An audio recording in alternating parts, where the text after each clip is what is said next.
मुश्किलें होती हैं आसान बड़ी मुश्किल से, मुश्किलें होती हैं आसान बड़ी मुश्किल से, आदमी बनता है इंसान बड़ी मुश्किल से। बुद्ध और अंबेडकर के राह पर चलना कोई आसान खेल नहीं, क्योंकि सत्य की होती है पहचान बड़ी मुश्किल से। लंदन में शिक्षा ग्रहण करने के बाद डॉक्टर अंबेडकर जब वापस भारत आते हैं तो शर्त के अनुसार बड़ौदा नरेश के यहाँ जाकर के बताते हैं कि मैं आपकी रियासत में सेवा देने के लिए तैयार हूं। उनको बड़ौदा रियासत में सैन्य सचिव के पद पर उनकी नियुक्ति कर दी जाती है, लेकिन इतने महत्वपूर्ण सैन्य सचिव के पद पर नियुक्ति के बाद भी रियासत में जो उनके साथ भेदभाव होता है वह बहुत ही हृदय विदारक रहा है। इतना योग्य, इतना पढ़ा लिखा आदमी जब बड़ौदा रियासत में सैन्य सचिव के पद पर नियुक्त होता है तो उसके जो कर्मचारी थे, उनके अधीन जो चतुर्थ श्रेणी के कर्मचारी थे, फाइलें दूर से फेंक करके मेज पर रखने का काम करते थे। उनको पानी दूर से दिया जाता था, पानी को उनके हाथ में नहीं दिया जाता था। उनको बड़ौदा नरेश के कहने पर भी जो उनका महामंत्री था और रियासत का जो मंत्री था, उसको बड़ौदा नरेश के कहने के बावजूद भी उनको रहने के लिए आवास नहीं उपलब्ध कराया गया। डॉक्टर अंबेडकर बड़ौदा रियासत में नौकरी करने के उपरांत बड़ौदा में कई जगह धर्मशाला और लॉज खोजते रह गए, लेकिन जाति के नाम पर उनको कहीं धर्मशाला और जो है रहने के लिए जगह नहीं मिली। मुख्य अतिथि के रूप में उत्तर प्रदेश सरकार के पूर्व मंत्री, जिनका एक बहुत ही लंबा संघर्षों का इतिहास रहा है, ऐसे इस कार्यक्रम के मुख्य अतिथि उत्तर प्रदेश सरकार के पूर्व मंत्री परम आदरणीय विद्रोही धनपत राम मौर्य जी, कार्यक्रम के मुख्य वक्ता जो बहुत ही विद्वान साथी हैं, उत्तर प्रदेश बुद्ध शिक्षा समिति के आप अध्यक्ष हैं, ऐसे डॉक्टर श्री राम मौर्य जी, मंच पर उपस्थित बहन अनुपा आदिवासी जी, मंच पर उपस्थित डॉक्टर राम प्रवेश कुशवाहा जी, बहुत ही पुराने साथी हैं हम सबके, और विद्वान इधर सामने भी बहुत से लोग बैठे हैं। डॉक्टर इधर भाई राम कुमार कुशवाहा जी जो बहुजन समाज पार्टी के बड़े नेता हैं, अमरेंद्र वर्मा जी, कार्यक्रम का सफल संचालन कर रहे सूर्यमणि कुशवाहा जी, समाजी साथियों, सबसे पहले आज जो आयोजन समिति है सम्राट अशोक सेवा संघ कोरांव के अध्यक्ष राम अवधेश सिंह जी, जीत बहादुर जी सिंह जी उपाध्यक्ष हैं, वकील सिंह, डॉक्टर महेश कुशवाहा, सूर्यलाल कुशवाहा जी, शशिकांत कुशवाहा जी, परमीला कुशवाहा जी सहित सभी कमेटी के साथियों का आभार व्यक्त करता हूं कि जिन लोगों ने इस सफल आयोजन, इस कार्यक्रम का सफल आयोजन करके आज 12 साल से लगातार कार्यक्रम चल रहा है, आयोजन करके हम सबको एक साथ बैठने का, विचार करने का, विचार सुनने का अवसर प्रदान किया है। इसलिए कमेटी के लोगों को बहुत बहुत धन्यवाद। साथ ही एक धन्यवाद और भी देना चाहता हूं इस सीएन सिंह गेस्ट हाउस जहां यह कार्यक्रम हो रहा है, उसके डायरेक्टर अखिलेश कुशवाहा जी को, जो निःशुल्क प्रत्येक वर्ष इस कार्यक्रम के लिए जगह भी उपलब्ध कराते हैं।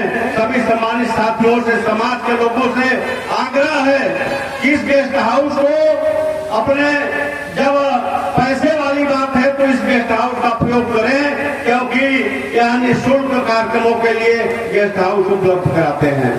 सम्मानित साथियों, मैं आज का जो विषय है इस गौर महोत्सव का, भगवान बुद्ध का धम्म और डॉक्टर अंबेडकर के विचारों की महत्ता, विषय बहुत लंबा है। इस विषय पर बोला जाए, भगवान बुद्ध के धम्म और डॉक्टर अंबेडकर के विचारों की महत्ता पर, तो बहुत समय लग जाएगा। मैं संक्षेप में अपनी बातें आप लोगों से कहना चाहूंगा। बात शुरू करने इन दो लाइनों से अपनी बात शुरू कर रहा हूं। सम्मानित साथियों, मुश्किलें होती हैं आसान बड़ी मुश्किल से, मुश्किलें होती हैं आसान बड़ी मुश्किल से, आदमी बनता है इंसान बड़ी मुश्किल से।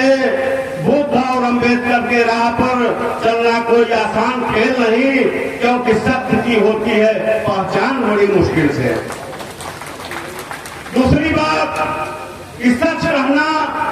सच कहना बगावत नहीं है, यूं कहिए सच सुनने की आदत नहीं है। शांत के समंदर में मारा है पत्थर, तो लहरों का उठना शरारत नहीं है, लहरों का उठना शरारत नहीं है।